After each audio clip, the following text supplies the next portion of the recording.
ওইটা আমাদের এটা গাছের হচ্ছে পালং চাষ শাক করা আর ধনে হয়েছিল পাতা। এই পালং শাকটা আর ধনে পাতাগুলো। আমি প্রচুর এখন রান্না স্বাদ করব গাছের জিনিসের। আর এবার বেবিকর্ন। বেবিকর্নটা ওইটা আমাদের রান্না গাছের করব। পালং শাক আর ধনে চিলি পাতা। বেবিকর্ন করবো এই আজকে দেখো, আমি। চিলি আমি এখন বেবিকর্ন রান্না করতে করব বেশি কিছু লাগে না। বেবিকর্নগুলোকে কাটিং করে নিতে বেবিকর্ন। হয়, কেটে জল দিয়ে ধুয়ে নুন দিয়ে সেদ্ধ করে নিয়ে কর্নফ্লাওয়ার দিয়ে একটু নুডল দিয়ে আদা রসুনের পেস্ট দিয়ে ভালো করে ভিজে তুলে রাখতে হয়।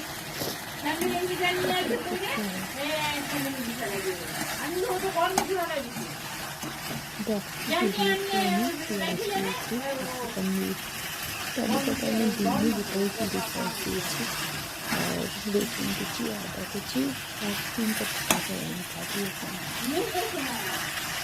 আর সোয়া সস আর সস ভালো করে মিলিয়ে দিয়ে দিয়েছি।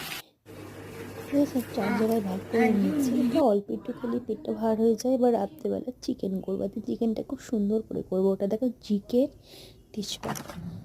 তেজপাতা, জিকের শুকনো লঙ্কা খুব ভালো হয়, মানে যেগুলো নর্মালি কেনা হয় তার থেকে এগুলো খুব ভালো হয়। পেঁয়াজটা কেটে ধুয়ে রেখেছি, মশলা করে নিয়েছি আমি, আদা রসুন কাঁচা লঙ্কা শুকনো লঙ্কা পেস্ট করেছি। তেলের মধ্যে আমি তেজপাতা দিয়ে দেবো, গোটা গরম মশলা দিয়ে দেবো। আজকে আর জিরে ফোড়নটা দেবো না, অন্যরকমভাবে করবো, একটু স্পাইসি করবো আমি। ঘরোয়া রান্না করলে তাহলে জিরে ফোড়নটা দিই, তাছাড়া দিই না। প্রচণ্ড ঠান্ডা লেগেছে আজকে, একটু শরীরটা খারাপ, রিমেরও জ্বর, আমার একটু শরীরটা খারাপ, তাই আজকাল বেশি ভিডিও দিতে পারিনি।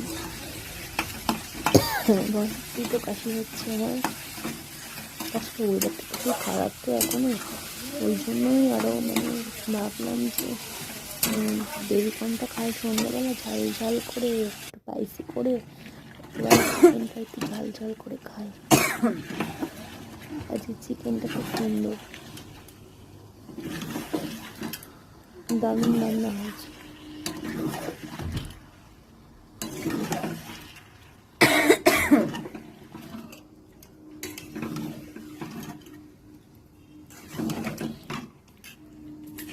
চলো তাহলে রান্না করে খেয়ে দিয়ে আমি টাটা, গুড নাইট, শুভ রাখছি। সবার কথা বলে দিলাম, হয়েই গেছে আমার রান্না।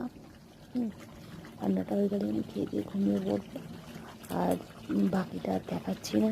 খাওয়াটা আজকাল শরীর একদম দিচ্ছে না।